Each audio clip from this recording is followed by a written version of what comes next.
नाम क्या हुआ? मेरा नाम अख्तर अली है। अख्तर अली जी, भाजपा का बेल्ट लगा के गले में आप क्या सिद्ध करना चाहते हैं? भाजपा का बेल्ट लगाकर मैं गले में ये सिद्ध करना चाहता हूँ कि भारतीय जनता पार्टी राष्ट्रवाद की पार्टी है और देश प्रेमी पार्टी है। हम उन भारतीय जनता पार्टी के एक ही सिद्धांत है कि जो भी धर्म के लोग हैं उनको उनका सम्मान दीजिए और किसी धर्म के साथ भेदभाव मत कीजिए। और यही वजह है कि मैं भारतीय जनता पार्टी करता हूँ कि भारतीय जनता पार्टी राष्ट्र हित की बातें करती है और देश पर मर मिटने वालों को उनको सम्मान देती है और उनका आदर करती है, चाहे वो जिस भी धर्म से आते हो। मुस्लिम समाज में भाजपा को बाइकआउट करता है, बोलता है मुस्लिम जो है, भाजपा जो है मुस्लिम विरोधी है। आज पश्चिम बंगाल में आप जाइए, हर मंडल में या चाहे राज्य में जाइए, हर जगह आपको मुस्लिम समुदाय के लोग मिलेंगे जो भारतीय जनता पार्टी करते हैं।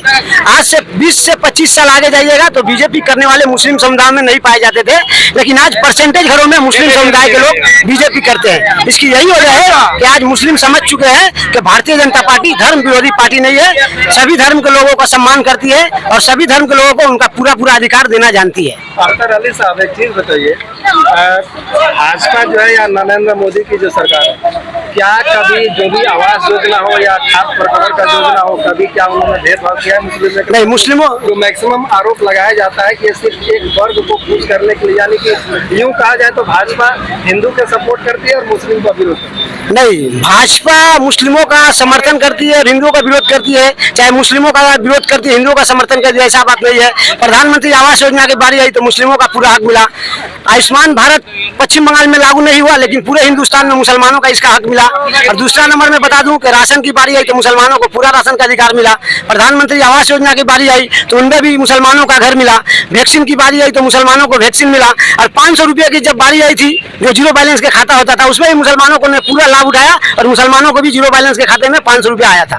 तो पश्चिम बंगाल के मुख्यमंत्री पश्चिम बंगाल के मुस्लिमों को ऐसा क्यों बोलते हैं कि आप भाजपा को वोट मत दो, मोदी मुस्लिम विरोधी है, यदि मोदी फिर से आ गया तो फिर आप लोगों के लिए मुसीबत हो जाएगी? आज मुस्लिम समझ चुके हैं, जहाँ जहाँ मुस्लिमों ने बीजेपी को ज्यादा वोट दिया है वहाँ पर तृणमूल कांग्रेस दंगा करा रही है और मुसलमानों की मरवा रही है। इसका आप हाल देख लीजिएगा, हाल फिलहाल बहुत मुसलमानों पर अत्याचार हो रहा है, इसलिए कि जिस जगह पर मुस्लिम संख्या ज्यादा है वहाँ बीजेपी को ज्यादा वोट मिला है। ममता बनर्जी समझ चुकी है कि मुसलमान बीजेपी की तरफ मूव कर रहे हैं, यही वजह है कि मुसलमानों को भड़काया जा रहा है, बाकी कोई भेदभाव नहीं है। आपको क्या लगता है कि आप मुस्लिम समाज है और ऐसी बातें बाकी जो मुस्लिम के धर्म गुरु है उनको बहुत चुभने लगेगी कि आप मुस्लिम को ऐसा बात क्यों बोल रहे हैं? मेरा घर अंगस मस्जिद के बगल में, अंगस मस्जिद के बगल में तमाम मुस्लिम समुदाय के लोग मेरा समर्थन करते हैं कि अख्तर भाई, हम आजाद मुल्क में रहते हैं, कोई भी पार्टी कर सकता है, मुसलमानों को इससे आपत्ति नहीं है।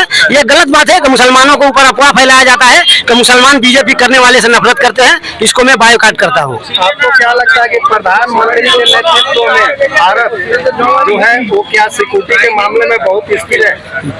कि जब रूस और यूक्रेन का जंग चल रहा था तो जितने भी यहाँ पर लोग फंसे हुए थे, भारतीय जनता पार्टी ने, नरेंद्र मोदी जी की सरकार ने इतनी बात कही थी कि जो भी रूस में यूक्रेन में फंसे हुए हैं अपने बदन पर तिरंगे झंडे को लपेट लीजिए और सही सलामत भारत आइएगा। और वहाँ के लोगों ने बदन पर तिरंगे को लपेटा और सही सलामत भारत आया, चाहे जिस भी धर्म के लोग थे। इससे बड़ा मैं मिसाल नहीं दे सकता हूँ कि भारतीय जनता पार्टी, नरेंद्र मोदी जी की सरकार किसी भी धर्म वालों से भेदभाव नहीं करती है। अभी यूसीसी की बात चल रही है और मुस्लिम एक पक्ष जो है तो पूरे तरह से इसको इनकार करके यूसीसी लागू नहीं होना चाहिए, क्योंकि कुरान में ऐसा नियम नहीं है और ये मुस्लिमों के खिलाफ है। नहीं, ये मुस्लिमों के खिलाफ नहीं है। जब यूसीसी लागू होगा उसके बाद देखिएगा क्या होगा। अभी परसेंटेज मुस्लिम समर्थन कर रहे हैं, इसमें कोई असुविधा नहीं है। 3 तलाक की बात आई थी तो मुस्लिम विरोध कर रहे थे, लेकिन नरेंद्र मोदी ने पास किया और पूरे महिलाओं ने, जो मुस्लिम समुदाय की महिला है, उनका समर्थन किया और उनके लिए मोदी जी का आज भी समर्थन कर रहे हैं। और इसका मिसाल 2024 में आपको देखने को मिलेगा। भारत